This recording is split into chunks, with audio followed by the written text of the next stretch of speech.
Alright, welcome back y'all to One Piece Chapter 1041 spoilers. We're going to be talking about the brief spoilers outlined to us by the One Piece subreddit. If you're new here, these spoilers are all correct. They're missing a lot of information, but I think it's a lot of fun to talk about it, to theorize it, and when the chapter comes out, we can see if we were right or if we were wrong. If it's your first time here, just letting you know we do very minimal edits in this video just to keep it spoiler free as possible for those, just scrolling on YouTube. I don't want to have images of what might happen on screen. Like, imagine if I showed an image of Luffy killing Kaido with a sword, and then somebody looks at that and they're like, oh my god, he just spoiled One Piece for me, and I don't want to be that guy, so let's get into it. First up, the title of the chapter. I am going to skip over that because I want to talk about it later on. So first up, we have on the cover, Pudding hits Yonji and Niji for bullying Sanji. If you have been watching my One Piece videos for a while now, you know that I have been theorizing who might save Yonji and Niji from Whole Cake Island. I was like, oh my god, it might be Blackbeard, it might be Shanks, who knows, maybe Whitebeard isn't dead after all. Turns out it is the most obvious answer. It's Pudding. Pudding saves them, which makes a lot of sense. Since she likes Sanji, it makes sense as to why she would save Sanji's family. But now that Pudding has saved Yonji and Niji, the real question now becomes, what happens now?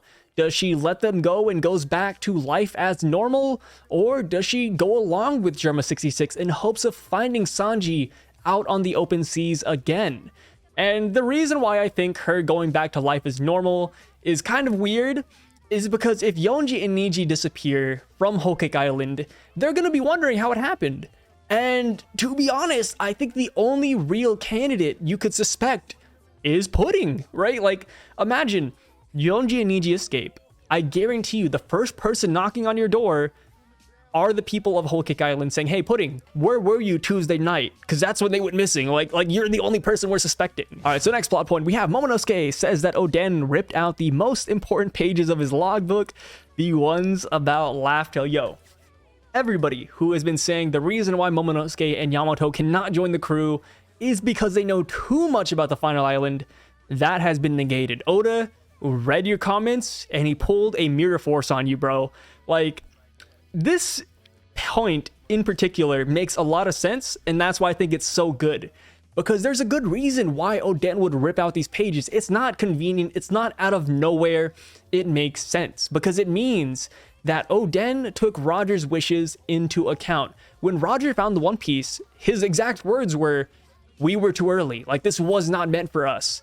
So Oden, writing down in his journal, must have ripped it out saying, hey, if Roger thinks we're too early, if he thinks that this wasn't meant for us, then I can't just write this down and give it to somebody random later on. He doesn't want the wrong person to know about Laugh Tale, and he doesn't want somebody who's not ready to learn about Laugh Tale to learn about it. And now that Momonosuke and Yamato both have read Oden's journal and have that missing final chapter of his journal in their minds, I wonder if this will spur them both onto going into an adventure with Luffy later on. Because, like, imagine you read a book, right? You're over here reading it, you read 500 chapters, per se. And then the last 10 chapters are missing. The last 10 pages.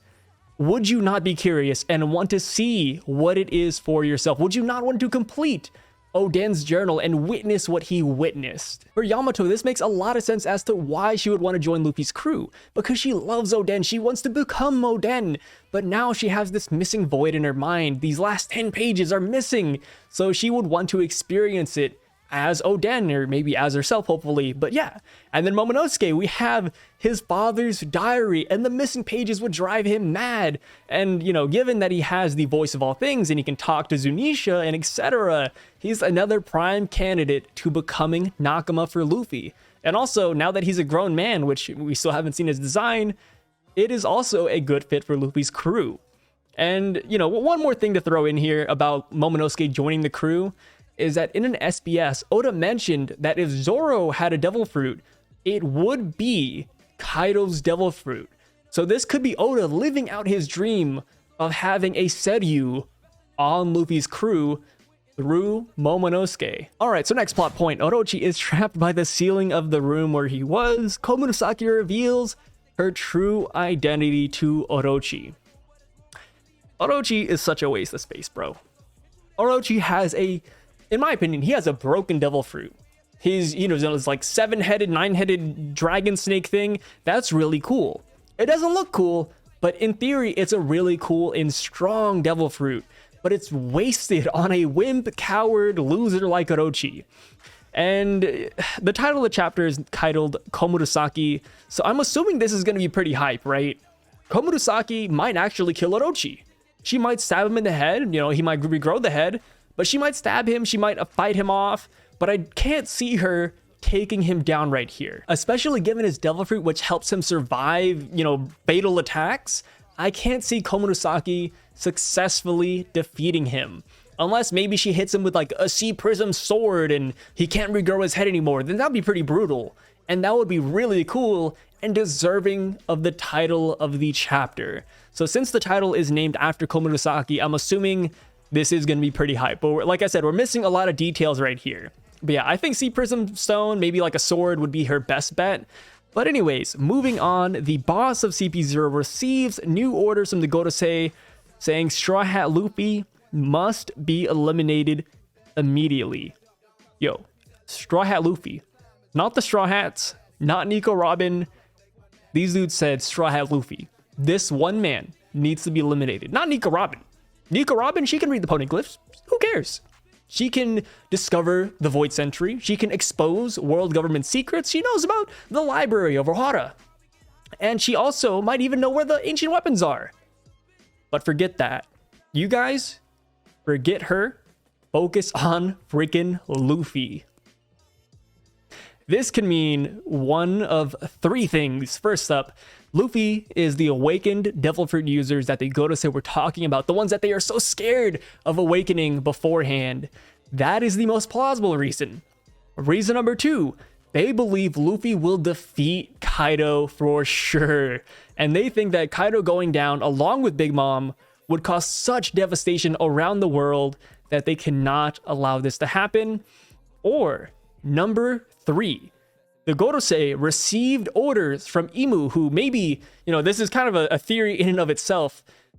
Imu wanted to extinguish a light, the light being Vivi. Maybe he failed, or maybe he actually got her. Either way, Luffy is next on his hit list, and we don't know why. We're all assuming it's because of the will of D, and that Luffy is the reincarnation of Joy Boy.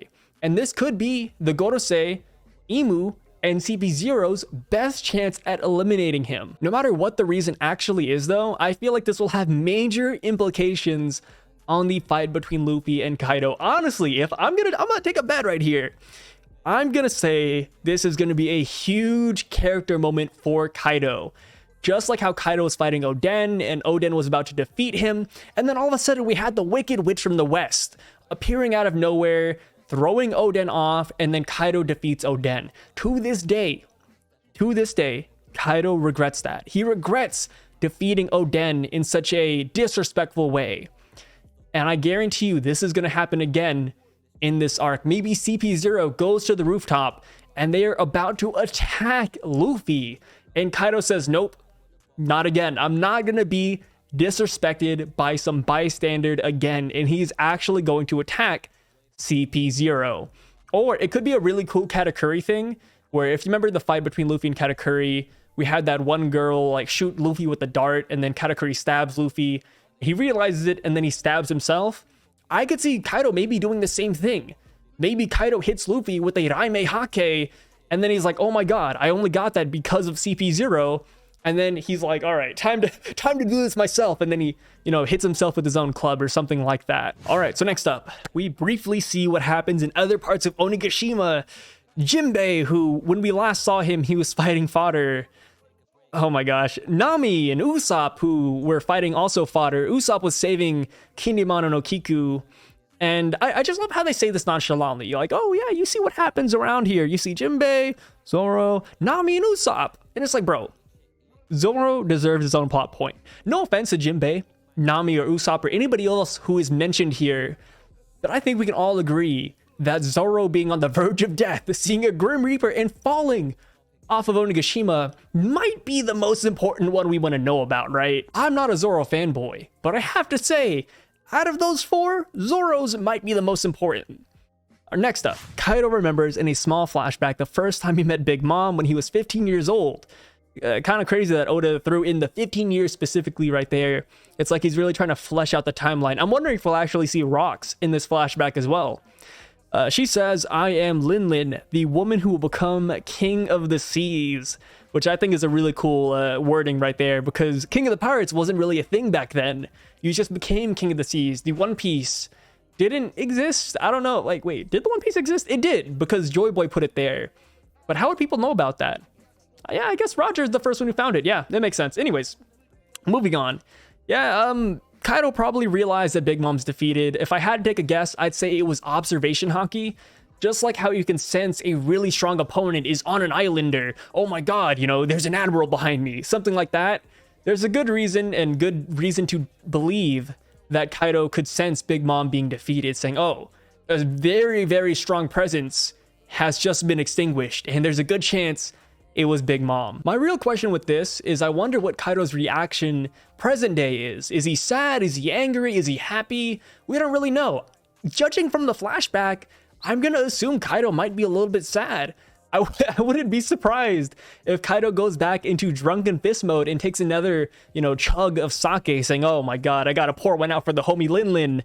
Next up, oh god, this is a big one. I love this. Luffy uses Snakeman at the end of the chapter and attacks Kaido with a new technique called Gomu Gomu no Hydra, which the reason I pronounce it like that is because that's how Magellan in Impel Down pronounces it, and I think it's kind of cool.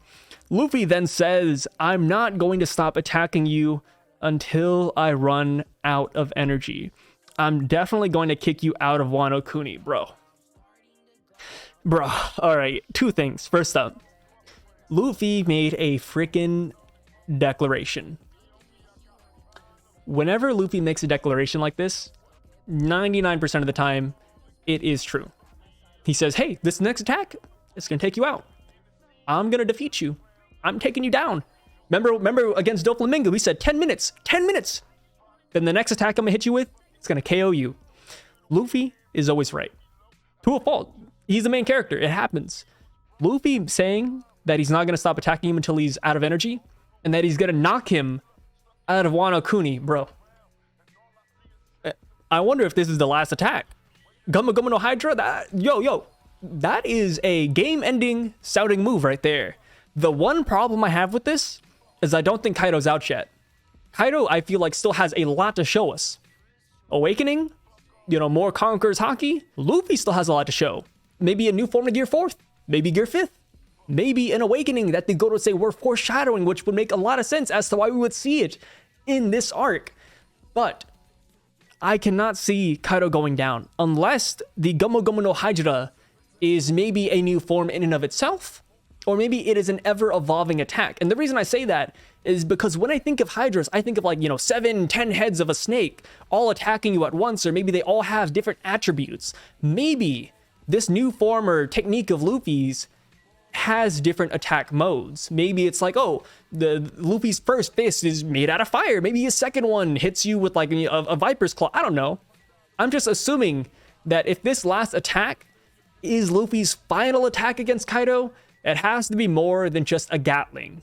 And, you know, when I think of a Hydra, I do think of a Gatling because boom, boom, boom, boom, boom, all the heads of a snake. That makes a lot of sense to me, but I feel like it has to be more than that.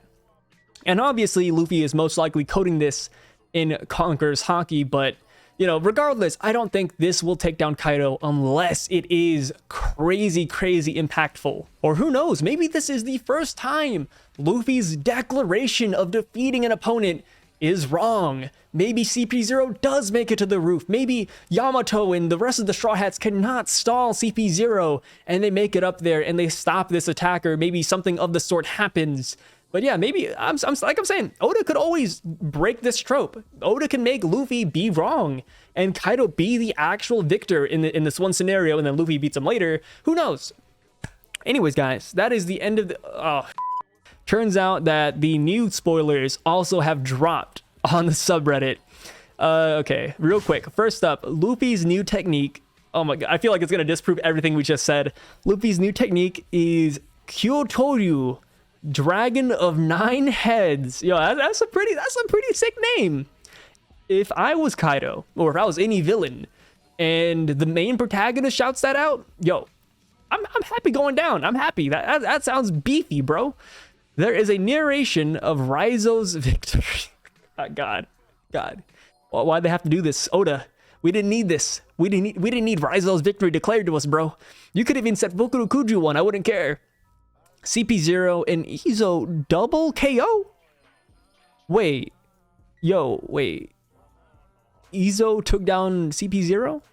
It's a double KO, so I'm assuming that CP0 and Izo are both done. Like they're KO. What? No way. Yo, the reason why I don't think this is like crazy believable. No offense to Izo, right? Izo, cool dude. A Whitebeard commander. Not top 3. He is not in the top 3 of Whitebeard commanders. You know, no shade to the man. He's a scabbard. He's really strong. He trained with Oden. But bro, really? Izo took down CP0? When Izo found CP0, he had a stab wound. He fought Kaido on the rooftop. He fought fodder that gave him a lot of trouble. He was exhausted beyond belief. He only uses guns? This dude took down CP0? Both of them? No way. No freaking way he took down both of them. Because, oh God, I hope this isn't off screen. If he actually takes on CP0, this better not be off screen. Orochi can't transform because Komurasaki shot him with something made out of Kaido Seki. Yo, it feels good to be right. It feels really dang good to be right. Yo, earlier, what did I say? Let me scroll up a little bit. I said Komurasaki is probably going to attack Orochi with a sea stone blade. Not a blade. You know, granted, not a blade, but still sea stone. I'll take that dubs. I'll take the W wherever I can. Pretty hype. Now that he has Kaido Seki inside of him, there's a good chance he might actually die. If Komurasaki does behead him, yo, Orochi is getting his head chopped off, man. Like, he's not going to come back after this one. Okay, now I see why they titled it after Komurasaki. That's pretty hype. Jinbei saves Raizo. Okay, I mean, like I said, we don't need more Raizo lore, Oda. You could stop that. That's a good joke. Frankie saves Zoro. All right. I mean, this makes sense. This makes a lot of sense. The reason I say that is because Frankie has been looking for Zoro for like the past 2 to 3 chapters. Makes sense that he finally catches up to him. Kind of crazy that, you know, Zoro was falling off the rooftop and Frankie saves him. He probably extended his arm, or maybe he has a vehicle, or General Frankie caught him. I don't really know, but makes a lot of sense one way or another. There's a panel with Usopp saving Kinemon and Okiku. Also, we saw that beforehand. Last we saw Usopp, he was saving Kinemon and Okiku. Nothing new there.